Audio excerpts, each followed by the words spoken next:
This is part 2B of my forces video series, and here we're going to look at analyzing equations. And this, so some of what I'm doing in this lesson can be done with any equation. We're going to look at rule of ones and what that means in a second.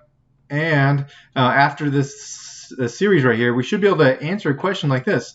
If the Earth was twice as massive, how would the acceleration felt by Natasha here floating over the Earth compare? So let's look at the basics before we look at the rule of ones.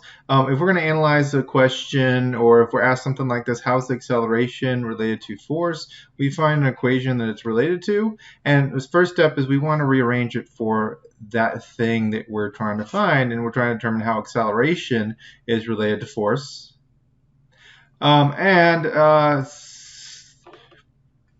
This one right here, if we take a look at it, we'll rearrange it for acceleration. Acceleration is what we're trying to compare to force. Acceleration equals F divided by m. And we take a look at it. If the force goes up, if this was 1 and all of a sudden it became a 2, the numerator got bigger, that would make the acceleration bigger. And so we call it directly related. And let's take a look at the same equation again. Once again, we're comparing, we're trying to figure out how the acceleration is related to the mass. So let's go ahead, and now we're looking for mass. If we made the mass bigger, if this was 1 over 1, all of a sudden this could become 1 over 2, making the mass bigger. Well, acceleration is going down as the mass goes up. This is going to be called inverse related. So it's inversely related.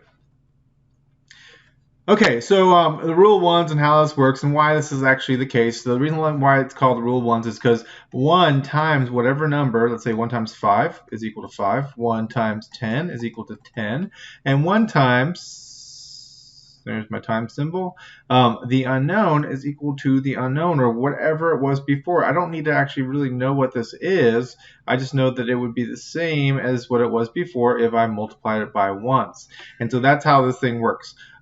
We're going to take a look, and when we're using the rule of ones, we're going to find a formula that is related to something we're trying to find.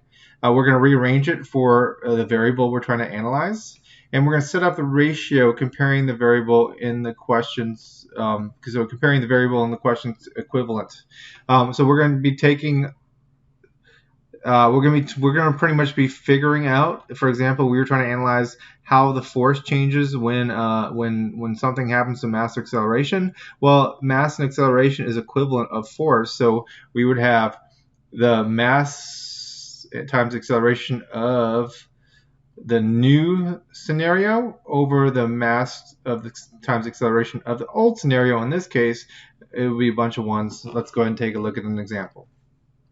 Okay, how much more force must you apply to a box to double its acceleration? Okay, so let's take a look. How much more force to a box? Doesn't say anything about the box, so it's going to be 1 times whatever it was before. But we're trying to double the acceleration, so this is going to get a 2 times in our new scenario. And we're going to determine the related equation, F, M, and A. We're trying to find out how force changes. And now let's go ahead, and this is what we're going to do. So we're going to go ahead and we're going to find how many times different the force is by setting up the scenario. Everything that was the same before. So everything, on the bottom, you're just pretty much taking wherever equivalent that equation is, so F equals MA, so the MA in this case, you're going to be just plug a bunch of ones in because everything's going to stay the same. Occasionally, there'll be an equation where the equivalent will not equal to 1. It would equal to like 1/2 or something like that, but 1 times 1 is equal to 1. So you could get away with not doing the bottom side, but it's more of a protection thing because sometimes equations, the equivalent of something is not going to be equal to 1, and therefore it's a ratio of the new versus the old. So if this was a half, then 1 over 1/2 is actually 2. But in this case, it's over 1.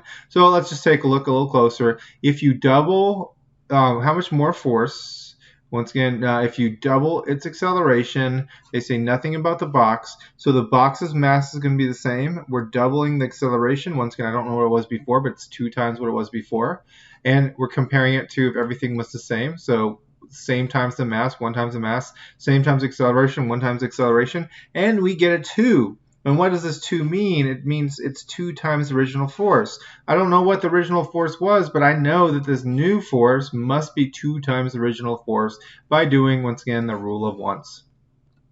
Let's look at some other examples of the force in the car triples. What happens to acceleration?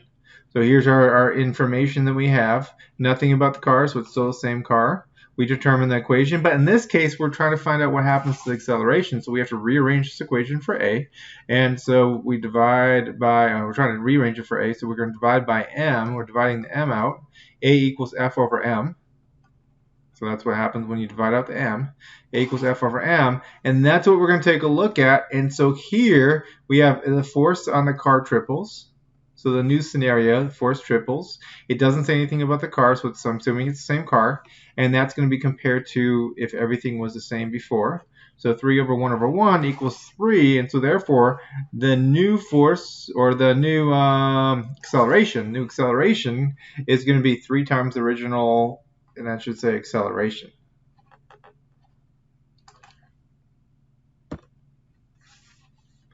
Okay, here's another one. If the force on a car triples and mass doubles, what happens to the acceleration?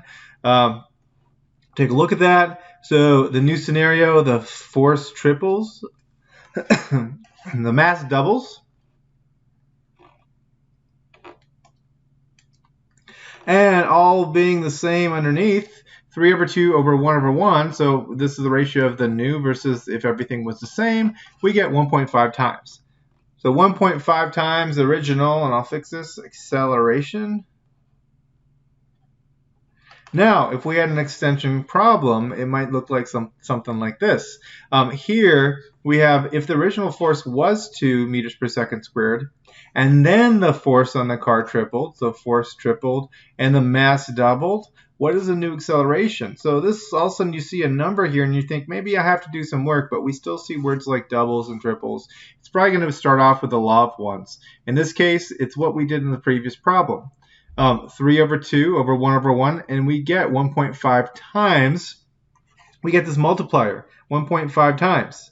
And then if we just take it, the original was, in this case, it started you off with 2 meters per second squared, and we take it times the original, we were going to get our final, and we'll get an actual number in this case, not just a multiplier, but the actual final number, and that's what you'd be expected for in the answer. This would be our new acceleration.